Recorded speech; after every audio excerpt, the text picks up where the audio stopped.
সেনাবাহিনীর ক্ষমতা বৃদ্ধি। ANB news desk. আগামী 2 মাসের জন্য নির্বাহী ম্যাজিস্ট্রেটের ক্ষমতা পেয়েছেন বাংলাদেশ সেনাবাহিনীর কমিশনপ্রাপ্ত কর্মকর্তারা।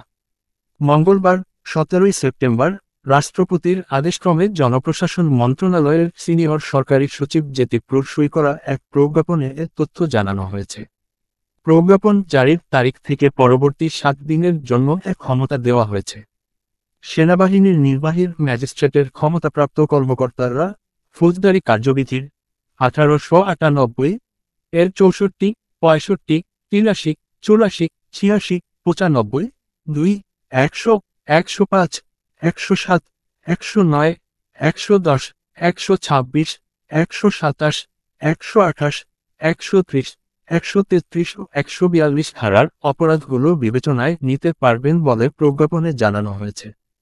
আইনের এসব ধারা অনুযায়ী একজন নির্বাহী ম্যাজিস্ট্রেটের সাধারণ ক্ষমতা। ধারা 64, ম্যাজিস্ট্রেটের উপস্থিতিতে অপরাধ সংঘটনকারী ব্যক্তিকে গ্রেপ্তার করার বা গ্রেপ্তারের নির্দেশ দেওয়ার এবং হেফাজতে রাখার ক্ষমতা। ধারা 65, গ্রেপ্তার করার ক্ষমতা বা তার উপস্থিতিতে গ্রেপ্তারের নির্দেশনা যার জন্য তিনি গ্রেপ্তারি পরোয়ানা জারি করতে পারেন।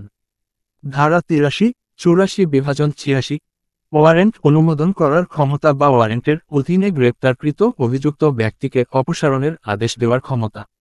ধারা 95, 2, নথিপত্র ইত্যাদির জন্য ডাক ও টেলিগ্রাফ কর্তৃপক্ষের দ্বারা অনুসন্ধান এবং আটক করার ক্ষমতা।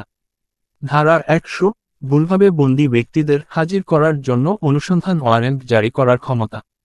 ধারা 105, সরাসরি তল্লাশি করার ক্ষমতা।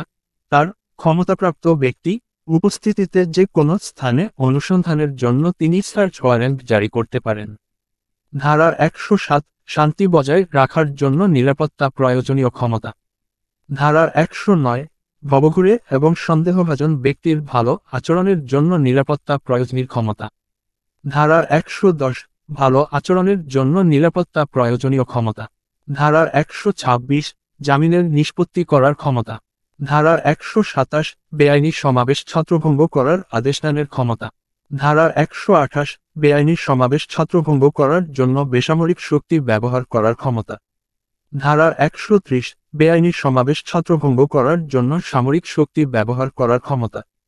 ধারা 133, স্থানীয় উপদ্রবে ক্ষেত্রবিশেষে ব্যবস্থা হিসেবে আদেশ জারি করার ক্ষমতা। ধারা 142, জনসাধারণের উপদ্রবের ক্ষেত্রে অবিলম্বে ব্যবস্থা হিসেবে আদেশ জারি করার ক্ষমতা।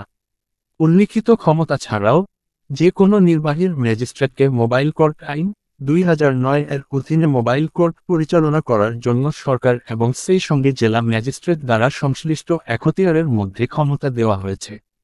এই আইনের অধীনে নির্বাহী ম্যাজিস্ট্রেট তার উপস্থিতিতে সংঘটিত অপরাধ বা ঘটনাস্থলে তার বা তার সামনে উন্মোচিত হওয়া অপরাধগুলো বিবেচনায় নিতে পারেন। অভিযুক্তের স্বীকারোক্তির পর ম্যাজিস্ট্রেট সংশ্লিষ্ট আইন অনুযায়ী অপরাধীকে সাজা দিতে পারেন, তবে কারাদণ্ডের ক্ষেত্রে 2 বছরের বেশি নয়।